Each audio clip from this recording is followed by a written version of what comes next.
Asia দুটো মহাদেশকে একত্রে Eurasia বলেন। ইউরোপ ও এশিয়া এই দুটো মহাদেশকে একত্রে ইউরেশিয়া বলে।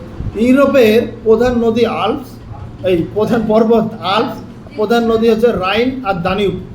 তাহলে ইউরোপের প্রধান পর্বতশ্রেণী হচ্ছে আল্পস, আর নদী হলো রাইন আর দানিউব। ইউরোপের প্রধান নদী দানিউব কমাদে রাইন।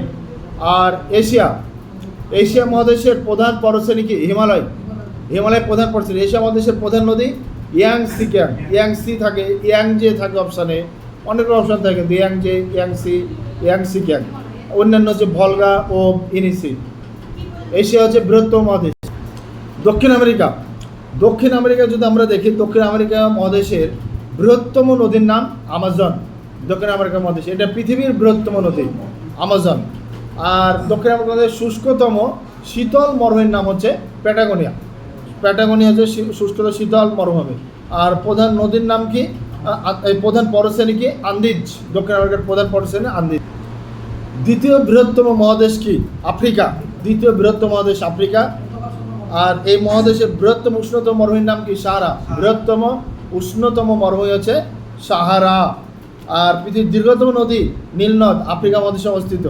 আর এখানকার প্রধান পর্বতশ্রেণী হচ্ছে আফ্রিকা মহাদেশের আটলাসের পর্বতশ্রেণী হচ্ছে কিলিমাঞ্জারো। আটলাস পর্বতশ্রেণীর প্রধান পর্বতশ্রেণী হচ্ছে কিলিমাঞ্জারো।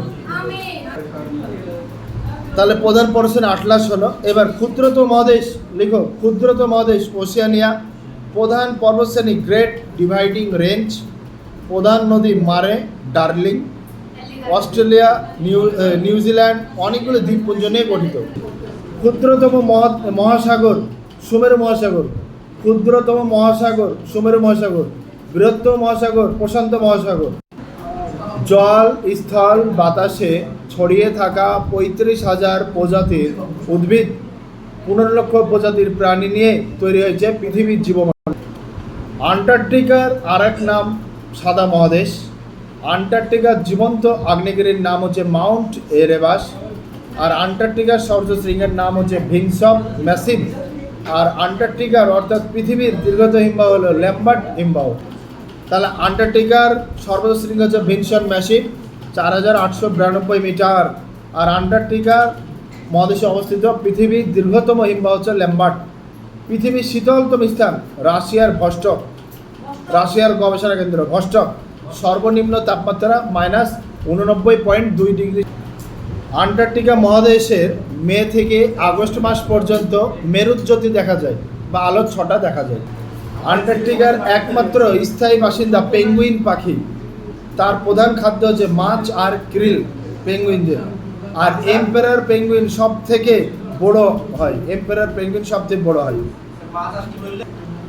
19 অক্টোবর 1911 সালে নরওয়ের অভিযাত্রী রোনাল্ডো আমুন্ডসেন ও তার সঙ্গীরা দক্ষিণ মেরু বা আন্টার্কটিকা যাত্রা করেন।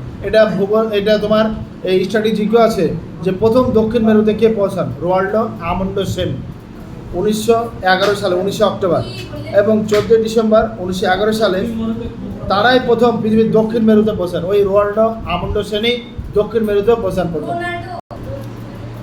তারপরে দেখো 1959 সালে আন্তর্জাতিক চুক্তি অনুসারে পৃথিবীর যে কোনো দেশ শান্তির উদ্দেশ্যে আন্টার্কটিকা মহাদেশে গবেষণা করতে পারবে, কিন্তু আন্টার্কটিকা মহাদেশের সম্পদ ব্যবহার করতে পারবে না। মানে গবেষণা করতে পারবে, ব্যবহার করতে পারবে না।